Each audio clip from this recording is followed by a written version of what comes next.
या देवी सर्वभूतेषु माँ चन्द्रघण्टारूपेण संस्थिता नमस्तस्यै नमस्तस्यै नमस्तस्यै नमो नमः। जय श्री कृष्णा दोस्तों, राधे राधे। आज नवरात्रि का तीसरा दिन है। माँ दुर्गा जी की तीसरी शक्ति का नाम चंद्रघंटा है। देवी का यह स्वरूप परम शांतिदायक और कल्याणकारी है। इनके मस्तक पर घंटे के आकार का अर्ध चंद्र है। इसी कारण से इन्हें चंद्रघंटा देवी कहा जाता है। इनकी आराधना करने से साधकों को चिर आयु, आरोग्य, सुखी और संपन्न होने का वरदान प्राप्त होता है। माँ चंद्रघंटा की कृपा से साधक के समस्त पाप और बाधाएं नष्ट हो जाती हैं। इनका वाहन सिंह है। अंततः इनका उपासक सिंह की तरह पराक्रमी और निर्भय हो जाता है। आज हम नवरात्रि के तीसरे दिन में माता चंद्रघंटा की ही कथा सुनेंगे। साथ ही में माता के भक्त श्रीधर की कथा को भी सुनेंगे, जिसे नवरात्रि के दिनों में सुनना बहुत ही शुभ माना जाता है। अगर आप सभी को ये कथा अच्छी लगे तो कमेंट में जय माता दी जरूर लिखें। साथ ही वीडियो को लाइक भी जरूर करें। हम आप सभी के लिए ऐसी ही व्रतों से जुड़ी कथाएं लाते रहेंगे। तो जोर से जयकारा लगाते हुए कथा को प्रारंभ करते हैं। जयकारा शेरा वाली दा, बोल साचे दरबार की जय। पौराणिक कथा के अनुसार प्राचीन काल में जब असुरों और देवताओं के बीच में युद्ध छिड़ा, तब देवताओं के प्रतिनिधि देवराज इंद्र थे और महिषासुर दैत्य की ओर से लड़ रहा था। युद्ध के अंत में महिषासुर की विजय हुई और उसने देवलोक पर अधिपत्य प्राप्त कर लिया। इसके बाद महिषासुर ने देवलोक में सभी पर अत्याचार करना शुरू कर दिया। महिषासुर के इस अत्याचार से त्रस्त होकर सभी देवतागण त्रिदेव भगवान विष्णु, ब्रह्मा जी और भगवान शंकर के पास पहुँचे। देवताओं ने त्रिदेव के सामने बताया कि सूर्य, चंद्रमा, वायु और देवराज इंद्र के साथ अन्य देवताओं के अधिकार दैत्य महिषासुर द्वारा छीन लिए गए हैं। इसके इन अत्याचारों से परेशान देवताओं की परेशानी के बारे में जानकर त्रिदेवों को बहुत क्रोध आया। इस भयंकर क्रोध के कारण उनके मुख से काफी ऊर्जा निकली। साथ ही सभी देवताओं के शरीर से भी ऊर्जा उत्पन्न हुई। ये सारी ऊर्जा मिलकर एक ज्योति के रूप में बनी, जिससे माँ भगवती का अवतरण हुआ। इस प्रकार अवतरित माँ भगवती को शिव जी ने अपना त्रिशूल और श्री विष्णु जी ने अपना चक्र दिया। इसके बाद सभी देवतागण ने भी विभिन्न अस्त्र शस्त्र माँ भगवती को दिए। जैसे इंद्र ने माँ भगवती को वज्र और ऐरावत हाथी से उतारकर एक घंटा भी प्रदान किया। भगवान सूर्य देव ने उन्हें अपना तेज तलवार तथा सवारी के लिए शेर भेंट किए। इसके बाद यह देवी चंद्रघंटा कहलाई। फिर इन्हीं चंद्रघंटा माता ने महिषासुर का वध किया। माँ दुर्गा के शरीर का रंग स्वर्ण के समान चमकीला है। इनकी 10 भुजाएं हैं। इनके 10 हाथों में खड्ग आदि शस्त्र तथा बाण आदि अस्त्र विभूषित हैं। इनकी मुद्रा युद्ध के लिए तैयार रहने की होती है। इनके घंटे की भयानक चंड ध्वनि से अत्याचारी दानव दैत्य राक्षस सदैव डरे रहते हैं। नवरात्रि की दुर्गा उपासना में तीसरे दिन इन्हीं की पूजा का अत्यधिक महत्व है। इस दिन साधक का मन मणिपुर चक्र में प्रविष्ट होता है। माँ चंद्रघंटा की कृपा से उसे अलौकिक वस्तुओं के दर्शन होते हैं। दिव्य सुगंधियों का अनुभव होता है तथा विविध प्रकार की दिव्य ध्वनि सुनाई देती है। माँ चंद्रघंटा की कृपा से साधक के समस्त पाप और बाधाएं नष्ट हो जाती हैं। इनकी आराधना सदा फलदायी है। नवरात्रि के तीसरे दिन माता चंद्रघंटा की साधना कर दुर्गा सप्तशती का पाठ करने वाली उपासक को संसार में यश, कीर्ति और सम्मान मिलता है। तो आइए अब हम दूसरी पौराणिक कथा को शुरू करते हैं। जयकारा वैष्णो रानी का, बोल साचे दरबार की जय। प्राचीन काल में त्रिकुट पर्वत के तराई में बसा हुआ एक गांव था, जिसका नाम हसली था। इस गांव में एक गरीब ब्राह्मण श्रीधर रहते थे, माँ जगदम्बा के परम भक्त। वैसे तो श्रीधर और उनकी पत्नी निर्धन होते हुए भी अपना जीवन यापन संतुष्टि से कर रहे थे, लेकिन निसंतान होने के कारण वह दोनों बहुत दुखी रहा करते थे। एक बार की बात है, श्रीधर ने सपने में देखा कि साक्षात देवी जगदम्बा उनसे कहती हैं कि 9 कुंवारी कन्याओं की पूजा करके उन्हें भोजन कराएं, जिससे तुम्हारी इच्छा जल्द ही पूरी होगी। सुबह श्रीधर ने यह बात अपनी पत्नी को बताई, जिसे सुनकर वह बहुत खुश हुई और माता रानी को प्रणाम किया और अपने पति से बोली, अगर माँ जगदम्बा ने इशारा किया है तो हमें जरूर ही कुमारी कन्याओं का पूजन करना चाहिए। आप गांव की 9 बालिकाओं को जाकर कल कन्या पूजन के लिए न्योता देकर आइए।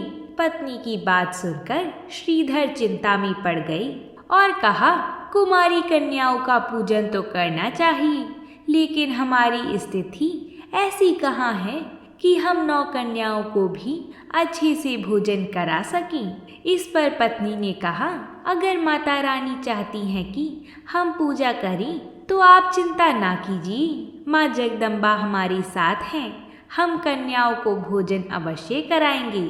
माँ तो सब जानती है, वह हमारी मदद करेंगी। इस तरह दोनों पति पत्नी ने यह विचार कर पूजन का निर्णय कर लिया। श्रीधर ने गांव में जाकर 9 बालिकाओं को कल घर आने का निमंत्रण दिया, पर उन्हें गांव में सिर्फ 8 कन्याएं ही मिली। इधर श्रीधर की पत्नी ने अपने पड़ोसियों के घर जाकर कुछ खाने का सामान उधार मांग लिया। श्रीधर जब घर पहुंचा तो उन्होंने यह बात अपनी पत्नी को बताई, जिसे सुनकर वह भी चिंतित हो गई। दोनों पति पत्नी किसी प्रकार रात काटते हैं। सुबह उठकर दोनों ही पूजन की तैयारी में जुट जाते हैं, लेकिन उनके मन में इस बात को लेकर चिंता बनी थी कि 9 कन्याएं वे कहाँ से लेकर आएं, और इस तरह तो उनकी पूजा का व्रत अधूरा ही रह जाएगा। लेकिन माता रानी कैसे अपने परम भक्त को निराश कर सकती हैं। यथा समय दोनों ने कन्याओं की पूजा अर्चना करनी शुरू की और उसी समय कहीं से एक कन्या आई और 8 कन्याओं की पंक्ति में बैठ गई। श्रीधर और उनकी पत्नी यह देखकर और मन ही मन में माँ आदि शक्ति को धन्यवाद दिया। बड़ी श्रद्धा और प्रसन्नता के साथ दोनों ने कुमारी कन्याओं का पूजन किया। माँ की कृपा से उनका यह अनुष्ठान बड़े अच्छे से संपन्न हुआ। कन्याओं को भोजन करा के उन्हें विदा कर दिया। 8 कन्याएं जो गांव से आई थी वह सब तो चली गईं, लेकिन जो 9वीं कन्या आई थी वह अपने स्थान में बैठी बैठी मुस्कुरा रही थी। अब दोनों पति पत्नी का ध्यान उस अपरिचित कन्या की ओर गया। उन्होंने कन्या के पास जाकर उसे प्रणाम किया और उसका धन्यवाद दिया। तब भक्त श्रीधर ने कन्या से पूछा कि पुत्री, तुम कहाँ से आई हो? इस गांव की तो नहीं लगती।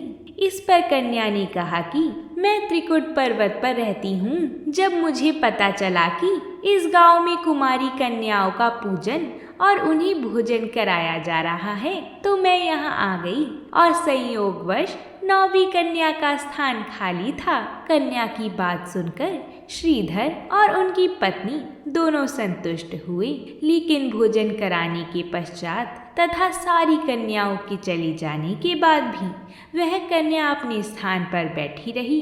अपने स्थान में बैठी बैठी वह दोनों को देखकर मुस्कुराती जा रही थी। तब श्रीधर की पत्नी ने कन्या से पूछा कि तुम्हें अपने घर जाने की जल्दी नहीं है क्या? सारी कन्याएं तो कब की चली गई हैं। यह सुनकर कन्या हंसकर बोली, मैं आपके घर में भंडारा और ब्राह्मण भोजन करवाना चाहती हूँ। आप ब्राह्मणों को भंडारे का निमंत्रण दे आइए और साथ ही पूरे गांव के लोगों को भी बुला लाइए। कन्या की बात सुनकर श्रीधर और उनकी पत्नी दोनों एक दूसरे को देखने लगे।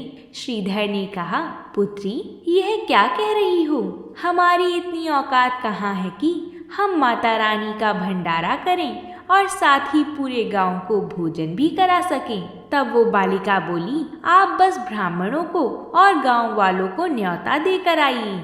बाकी सब मुझ पर छोड़ दीजिए। मैं इतना प्रबंध करके आई हूँ कि यहाँ सभी को भोजन करा सकती हूँ। उस दिव्य कन्या ने श्रीधर से कहा और उन्हें भोजन आदि सामग्री जो वह अपने साथ लाई थी दिखलाया। श्रीधर और उनकी पत्नी दोनों उस अपरिचित कन्या की बातों से अचंभे में थी। उन्हें समझ नहीं आ रहा था कि यह कन्या कौन है और कहाँ से आई है। साथ ही यह भंडारा भी करवाना चाहती है और सारी सामग्री भी अपने साथ लेकर आई है। इस तरह दोनों पति पत्नी ने कन्या की बात मान ली और पूरे गांव में सभी को बुला लाए। श्रीधर ने गोरखनाथ जी और उनके शिष्यों भैरवनाथ सहित सबको निमंत्रण दिया। सभी गांव वाले तथा भैरवनाथ जी यह जानने के लिए उत्सुक थे कि आखिर यह दिव्य कन्या कौन है जो इतना बड़ा आयोजन अकेली करा रही है। सभी लोग श्रीधर के घर पहुंची। माँ का भंडारा हुआ और तत्पश्चात दिव्य कन्या ने सभी को भोजन परोसना शुरू किया। गोरखनाथ जी और उनके शिष्य ये बात जानते थे कि यह कोई साधारण सी कन्या नहीं है। जब कन्या भैरवनाथ जी के पास खाना लेकर पहुंची तो उन्होंने खीर पूरी की बजाय मांस और मदिरा की मांग की। तब कन्या रूपी देवी जगदम्बा ने भैरवनाथ से कहा कि यह भंडारे का भोग है और यहाँ ब्राह्मणों का भोजन चल रहा है। मांस मदिरा यहाँ वर्जित है। लेकिन भैरवनाथ जी जिद पर अड़ गए और माता को छूना चाहा। माता रानी भैरवनाथ के कपट को पहचान गई और धीरे से श्रीधर के घर के बाहर जाकर वायु रूप लेकर अपने निवास स्थान की ओर चल पड़ी।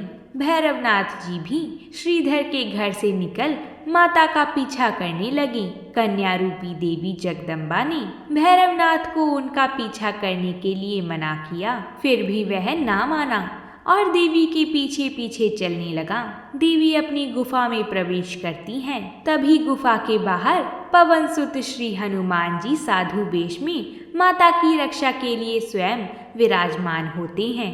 वह भैरवनाथ को चेतावनी देते हैं कि इस कन्या का पीछा करना छोड़ दें। यह कोई साधारण कन्या नहीं है, साक्षात देवी आदि शक्ति जगदम्बा हैं, तो उनका पीछा तुम छोड़ दो। भैरवनाथ जी हनुमान जी की बात नहीं मानते और इस तरह दोनों का युद्ध शुरू हो जाता है। माता स्वयं महाकाली का रूप लेकर भैरव का संहार करती हैं। अपनी मृत्यु के पश्चात भैरवनाथ को अपनी भूल का एहसास होता है और वह माता से क्षमा याचना करता है। माता जानती थी कि इसमें भैरव की मंशा मोक्ष प्राप्ति की थी, ना कि उनका अहित करना चाहता था। तत्पश्चात देवी जगदम्बिका ने भैरवनाथ जी को सिर्फ मोक्ष ही नहीं प्रदान किया बल्कि उसे वरदान भी दिया कि जब तक मेरे दर्शन के लिए आया कोई भक्त तुम्हारे दर्शन नहीं करेगा उसकी यात्रा पूर्ण नहीं होगी। और देवी सदा के लिए उसी गुफा में 3 पिंडियों के रूप में ध्यान मग्न हो गईं। ये 3 पिंड ही माता वैष्णो देवी के रूप में जानी जाती हैं। दाएं ओर माँ काली, बीच में माँ सरस्वती और बाएं तरफ माँ लक्ष्मी के रूप में माता वैष्णो देवी यहाँ विराजमान हुई।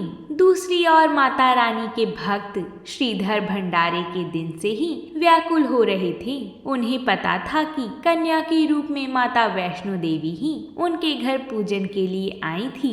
वे त्रिकुट पर्वत के उसी गुफा की ओर चल पड़े जिस गुफा को वे अपने सपने में उस रात से देखते थे जब से माता वहाँ ध्यान मग्न हुई थी। अंततः वह उस गुफा में पहुंची और वहां विराजमान पिंडियों की पूजा अर्चना करना अपनी दिनचर्या बना लिया। समय के साथ माता रानी की कृपा से भक्त श्रीधर को 4 पुत्रों की प्राप्ति हुई। माँ ने श्रीधर की भक्ति से प्रसन्न होकर उसे वरदान दिया, हे माँ जगदम्बिके, जिस प्रकार आपने श्रीधर की मनोकामना पूर्ण करी इसी प्रकार इस कथा को कहने वाली, सुनने वाली और हुंकार भरने वाली सभी की मनोकामना पूर्ण करना, सभी के घर धन धान्य से भरना। तो बोलिए जयकारा पहाड़ा वाली का, बोल सांचे दरबार की जय। अब हम नवरात्रि की तीसरी कथा, जिसे नित्य नियम से सुना जाता है, उस कथा को सुनेंगे। आप सभी इस कथा को प्रेम भाव से और भक्ति पूर्वक पूरा जरूर सुनिएगा, क्योंकि इस कथा को बीच में छोड़कर जाने से इसका निरादर माना जाता है। तो आइए प्रारंभ करते हैं।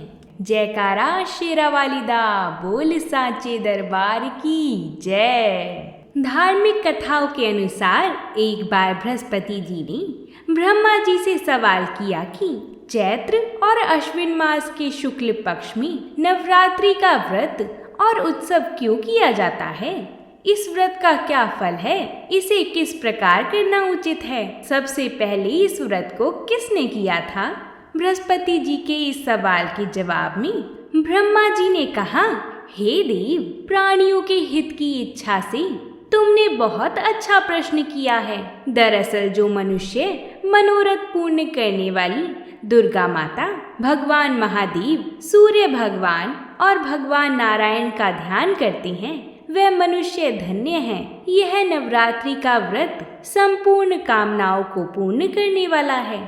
इसके करने से पुत्र की कामना वाले को पुत्र, धन की इच्छा वाले को धन, विद्या की चाहने वाले को विद्या और सुख की इच्छा वाले को सुख मिलता है।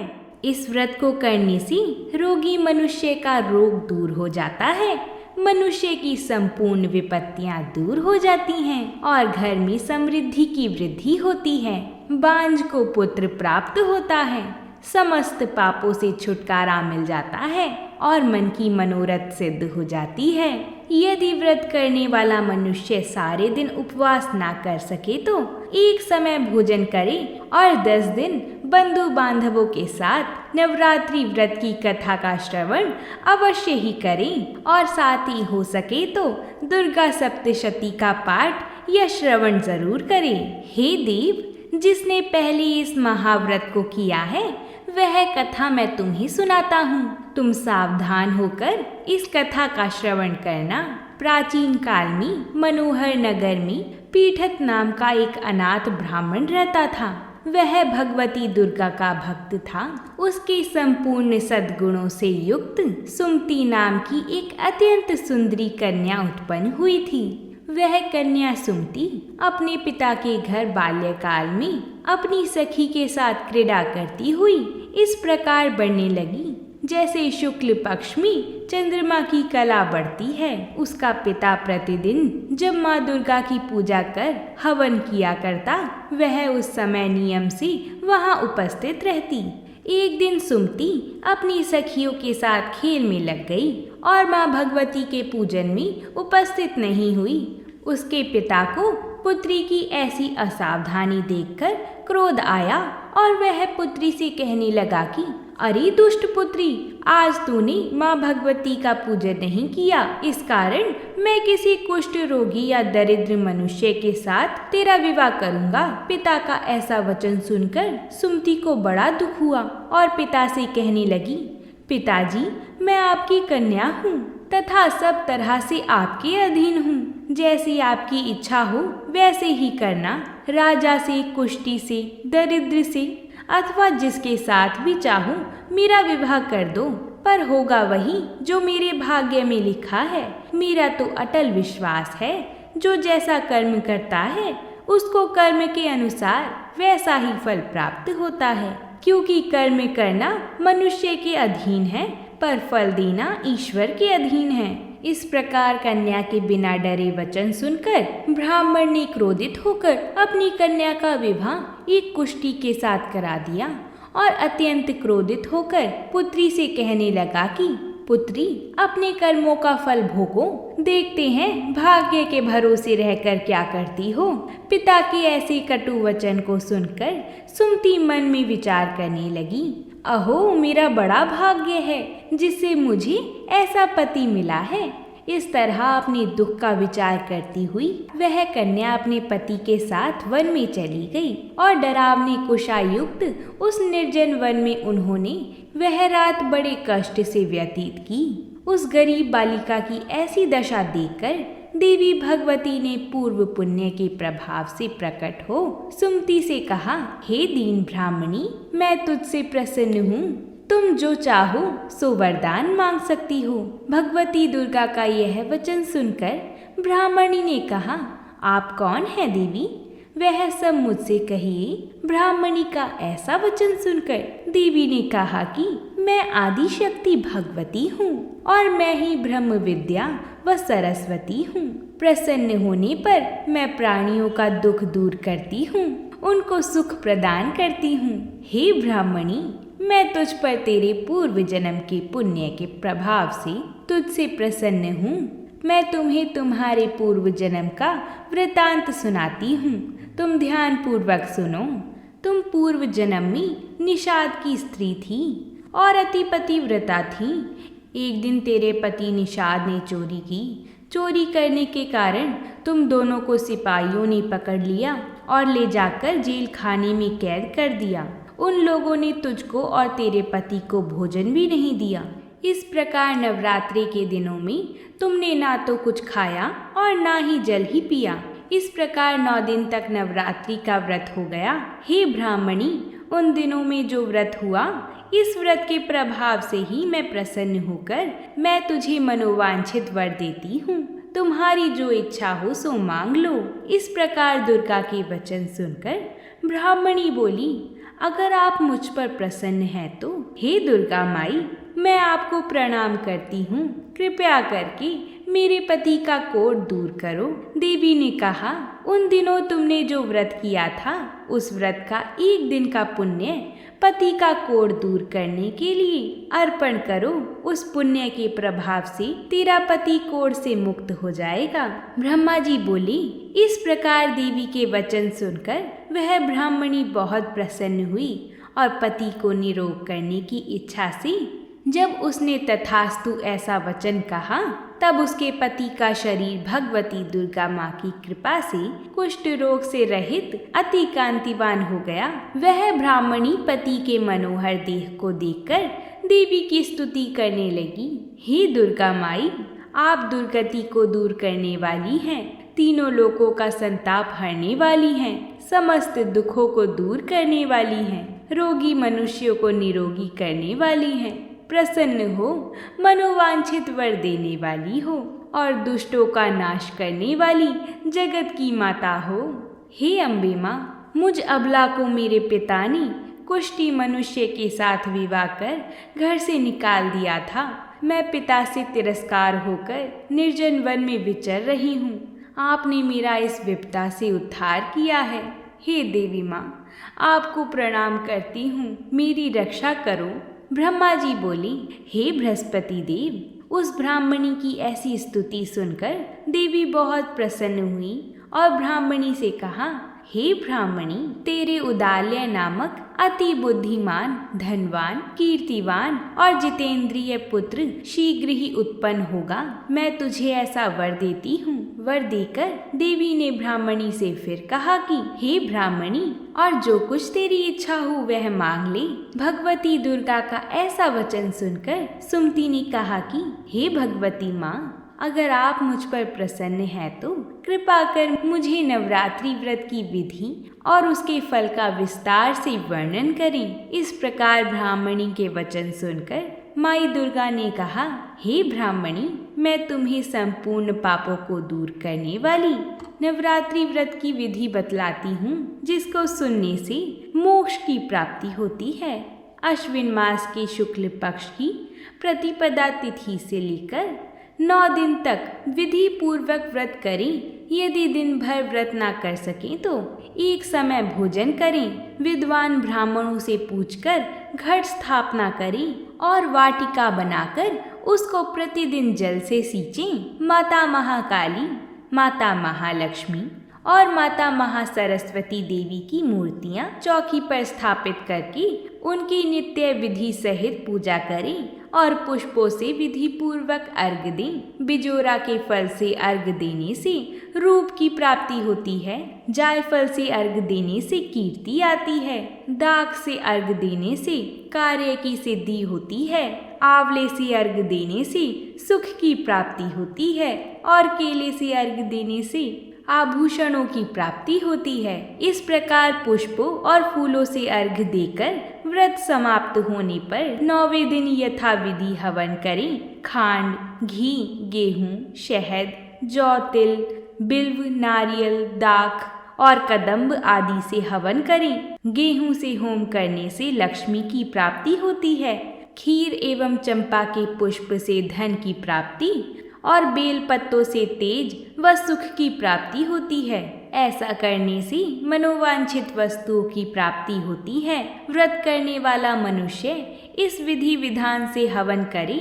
व्रत की कथा को नित्य सुने, आचार्यों को अत्यंत नम्रता के साथ प्रणाम करें और यज्ञ की सिद्धि के लिए उसे दक्षिणा दें। इस प्रकार बताई हुई विधि के अनुसार जो भी व्यक्ति इस व्रत को करता है उसके सब मनोरथ सिद्ध होते हैं। इसमें तनिक भी संदेह नहीं है। इन 9 दिनों में जो कुछ दान आदि दिया जाता है उसका करोड़ों गुना फल मिलता है। इस नवरात्रि व्रत करने से अश्वमेघ यज्ञ का फल मिलता है। हे ब्राह्मणी, इस संपूर्ण कामनाओं को पूर्ण करने वाली उत्तम व्रत को तीर्थ, मंदिर अथवा घर में विधि पूर्वक करना चाहिए। ब्रह्मा जी बोले, हे बृहस्पति देव, इस प्रकार ब्राह्मणी को व्रत की विधि और फल बताकर देवी अंतर्ध्यान हो गई। जो भी मनुष्य या स्त्री इस व्रत को भक्ति पूर्वक करता है वह इस लोक में सुख प्राप्त करके अंत में दुर्लभ मोक्ष को प्राप्त होता है। यह इस दुर्लभ व्रत का महात्म्य है जो मैंने तुम्हें बतलाया है। यह सुनकर बृहस्पति देव जी आनंद से प्रफुल्लित होकर ब्रह्मा जी से कहने लगे कि हे ब्रह्मदेव, आपने मुझ पर अति कृपा की है जो मुझे इस नवरात्रि का महात्म्य सुनाया।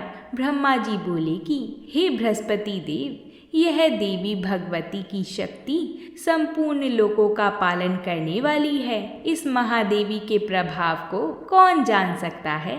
बोलो देवी भगवती की जय। दोस्तों, अगर आप सभी को ये कथाएं अच्छी लगती हों तो कमेंट बॉक्स में जय माता दी लिखकर अपना प्यार हमें ज़रूर दें। साथ ही वीडियो को लाइक भी ज़रूर करें जिससे आपका और हमारा साथ यूं ही बढ़ता रहे। और अगर आप सभी ने हमारे चैनल को सब्सक्राइब नहीं किया है तो सब्सक्राइब भी ज़रूर कर लें। हम व्रतों से जुड़ी कथाएं और कहानियाँ आप सभी के लिए निरंतर लाते रहेंगे। प्रेम से बोलिए जयकारा शेरा वाली दा, बोल सांचे दरबार की जय।